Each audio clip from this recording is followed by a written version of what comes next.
guys, welcome back to my channel. So apologies, I am a bit late with this video. I'm filming it a week after Mental Health Awareness Week, but basically I saw this whole week so many really important posts about diabetes and mental health over on Instagram, and I wanted to kind of create a space for that discussion over here on YouTube, and also just kind of raise awareness of the need for regular mental health support as part of our fundamental diabetes care, share a bit about my experience with mental health and diabetes, and also of course at the end some tips and ideas of how I manage my mental health with diabetes, and point out some resources that I found online that can be really helpful if you're struggling with your mental health around this very difficult condition. Let's just jump in with why diabetes is more than just a physical condition and how it can affect our mental health in so many different ways. So I think the main thing that a lot of us struggle with is just the fact that it's always there and you're constantly having to think about it and factor into every single decision you make throughout the day. What you're eating, drinking, exercising, going for a walk. I'm constantly thinking, am I stressed? Is this going to affect my blood sugars? Is my period due? Are any other medications going to affect my insulin and my insulin sensitivity? Hello, vaccine, I'm looking at you. You've just given me the absolute week from hell.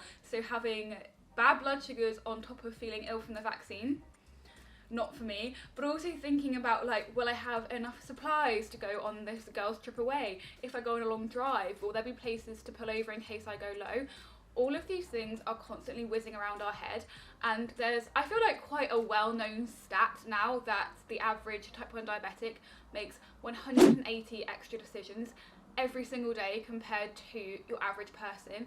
And so the pressure of not only the fact that this is probably one of the only diseases where we have to decide our own medication dose, and the slightest miscalculation with that could go horribly wrong, send us to hospital, even kill us. Like, let's not beat around the bush. Like, that is a lot of pressure to be having behind every single one of your decisions you're making. But aside from that enormous pressure, it's just also mental fatigue, like having all of that information in your head all of the time, factoring in all of these different things every time you make a decision is a lot to cope with. And I feel like I personally sometimes struggle with kind of like just too much going on in my head and like having too many inputs, and it can lead to real decision fatigue when you're trying to decide other things about your day, like what am I going to wear, what time do I need to leave to go and meet someone or whatever, and then you've got all of these diabetes decisions thrown at you as well. It's just fatiguing. And with so many things that can affect our blood sugars, this can also often lead to anxiety or even stress around certain foods or certain activities that may affect our blood sugars, and then this in turn, once you get stressed, that can push your blood sugars higher. And so it's kind of like a vicious cycle of constantly stressing about all of these different things we have to consider, and then the stress making management worse, and then just sending you on that blood sugar roller coaster that then also puts you in a bad mood and stresses you out, because as soon as you start going on that roller coaster, personally for me, my mind goes straight to complications, and my mind goes straight to, if I don't fix this high right now, I'm gonna lose my foot, which you won't. Like, no one bad blood sugar day is going to damage your long-term health, but when you're constantly being told about all these complications, it's very hard not to go there mentally. Things that other people might think are simple, like going for pizza with your friends or going and playing football with your friends, they just go and do it, whereas we have to really consider, like, is this pizza worth the added stress to my day of trying to bonus correctly for that pizza? And it's just a lot, and it's just puts a downer or a stressful element on certain activities that are supposed to be fun, and that can be really hard to deal with. And like I said, because it is always there, a lot of people over Mental Health Awareness Week were saying, when you sum up the feeling of living with diabetes, it's like feeling like you're never ever going to be truly free again. And I can 100% relate to that, because it's true. You will never be free from these daily decisions that you have to make and these daily worries and anxieties, and that can be very overwhelming. It can lead to depression and diabetes burnout, just having that feeling of not being in charge of your own life and not being in charge of your own day-to-day, because there's always something that's going to affect it in some way. And on the point of, well, just all of it, but kind of related to the fear of complications and the fact that there are so many things that can affect your blood sugars, it can also lead to some quite obsessive and compulsive behaviours. I personally am someone who, ever since I was a little girl, I was very obsessive over certain things. I have a really bad relationship with control, and I freak out when I'm not in control of situations.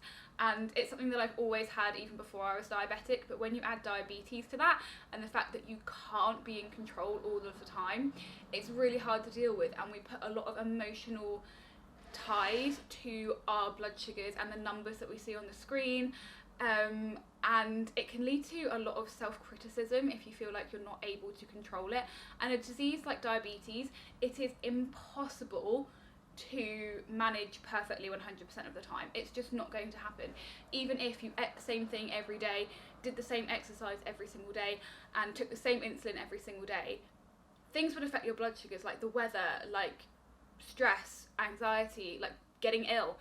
And so it is literally impossible to be perfect with this, and so having emotional ties to the numbers is really detrimental to our mental health, but also it's a really hard habit to break away from. And on top of just the obsession around your blood sugars and your diabetes, because obviously with a disease that is centered around carbohydrates and centered around food, you can also begin to focus on the numbers of carbs or the numbers of calories, and you can very quickly get yourself into a cycle of an eating disorder or a diabetes related eating disorder, especially with all the negative media about being fat if you're diabetic. Really doesn't help. I personally, a few years ago, struggled with a diabetes related eating disorder, and I will talk about that on this channel eventually when I feel like that is something that I want to share more about, but that was, I don't know, like 4 or 5 years ago now. Having an eating disorder with diabetes is obviously extremely dangerous for your health, and also it's so incredibly tricky to manage and to get yourself out of, because you always still have to carb count, and so you always have to have that meticulous detail over what you're eating, and it can be so tricky. But I did also want to just point out a resource. This isn't specific to diabetes related eating disorders, but there is a new service in the UK called Freed for anyone aged 16 to 25 who is suffering from an eating disorder or any kind of disordered eating behaviours. I will of course leave a link in the description box, but it's an NHS service that's new and it's being trialled. I'll leave a link to a Diabetes UK article, information post on it, and also a link to Freed itself. And you can self-refer on their website if that is something you're struggling with. Please do go and talk to someone about it, because it's so important for your mental health, obviously, and for your physical health. So yeah, that is a really important resource that will be in the description box down below. And then besides these big overarching day-to-day things, there's also the background stress of medication and remembering to order your prescriptions. And when you have faulty tech, that not only makes it difficult to manage your blood sugars, but also then there's a stress in your back of your mind is like, well, when am I going to get my new prescription and to put on a new Libra or a new CGM? And also the mental burnout you get from just having to fight so hard to get access to diabetes technology like CGMs and pumps.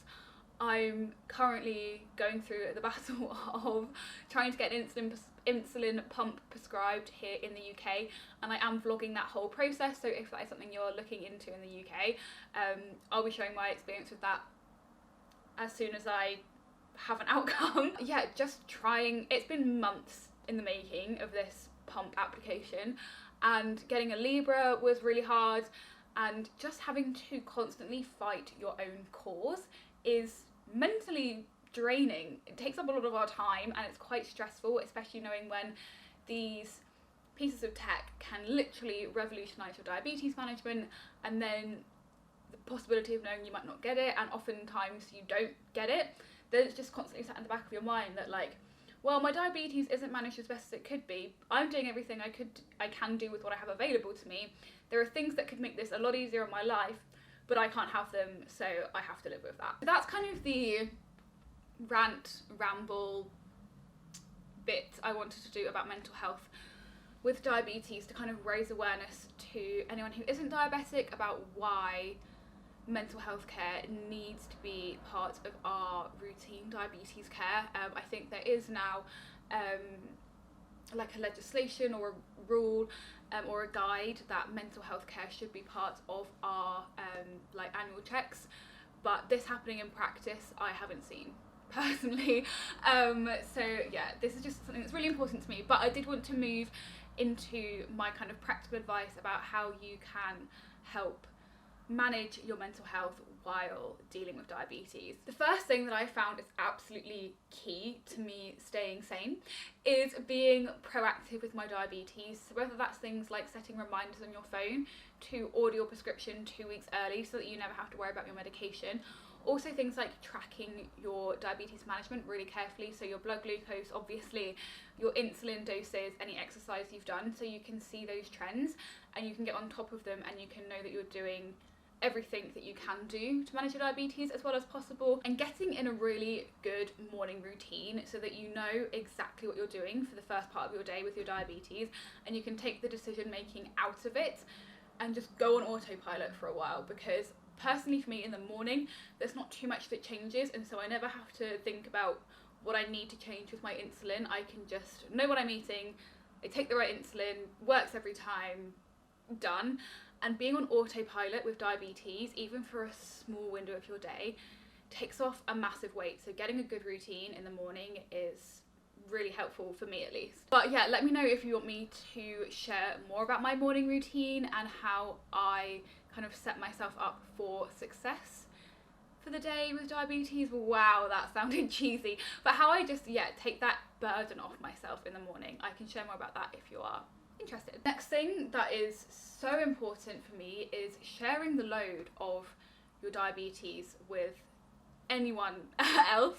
I personally have hired a diabetes coach for the last few months and it has been amazing, but obviously I know a lot of people don't have the... It's my tomato alarm going off in the background. I wonder if I'm high. I think I am. Yeah, a lot of people don't have the resources for that, which is completely understandable. So sharing your daily diabetes life with someone else, I think, is so important. I also do this as well as my coach. I talk to James about my diabetes all of the time, and like they say, a problem shared is a problem halved. I don't think that's the case with diabetes, because realistically James isn't having to inject himself with insulin, but he can just understand and also be there to support you with things that they can support you with. For example, ordering prescriptions for you and just like logging in and doing it on your account for you, bringing you hypo snacks when you can't be bothered to get off of the sofa, or even doing injections for you.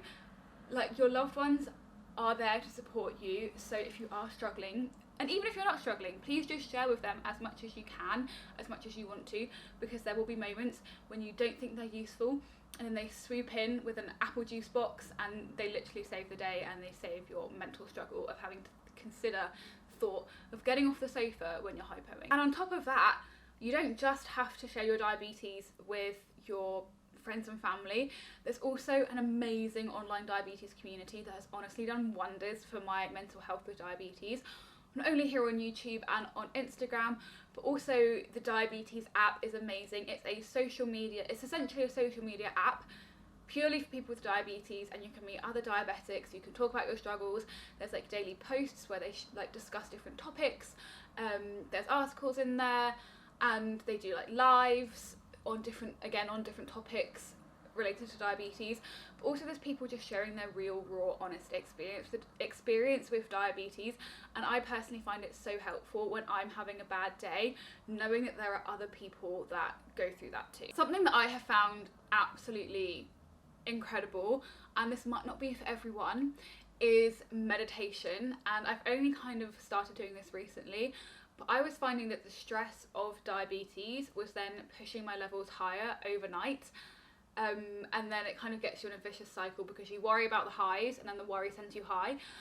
So I started meditating for literally 10 minutes before going to sleep every night, and now I'm having literally flat lines all night, like I'm between 5 and 6 the whole night since I started meditating, and the line is flat rather than overnight. Before I'd have quite a few like spikes and dips like hours after eating or injecting.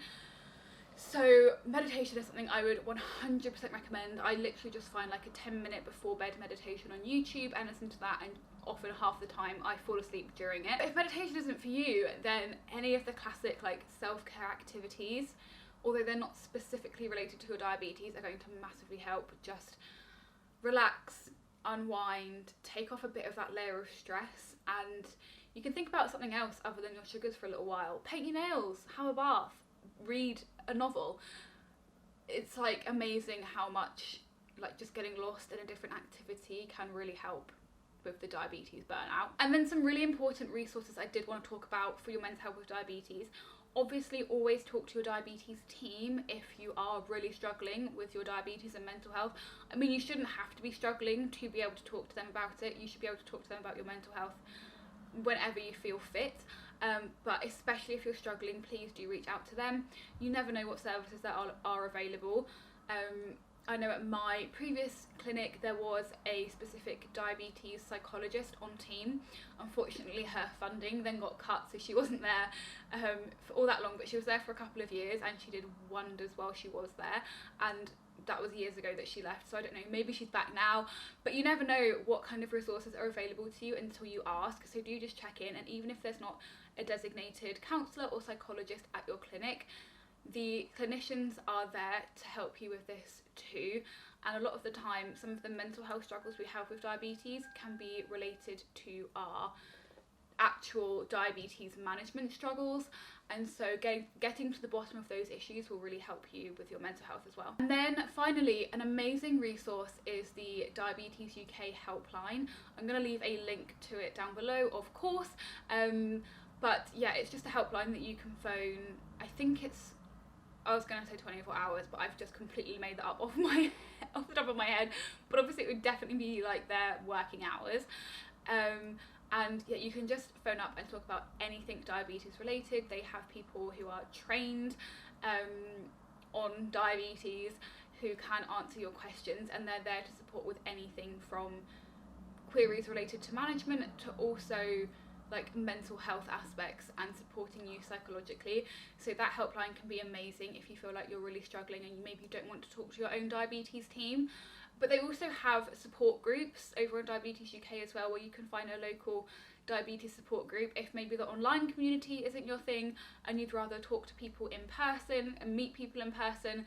I think that's an incredible way to meet other diabetics. So yeah, I'll leave links of course to all of the resources I've mentioned, to the Freed website, and also to the Diabetes UK helpline. I'm really sorry, loads of you tell me that I speak too fast in videos, and I'm actually trying to slow down, and I know I even stumble over my own words. It's always been a problem that I've had. I'm just a very excitable person, and when I get excited I talk really fast, and then even when I'm not excited I talk pretty fast anyway, and I am trying, but it's slow progress. And then the last thing I really wanted to say on this is that I hope you know that you are 100% not alone if you are struggling with your mental health.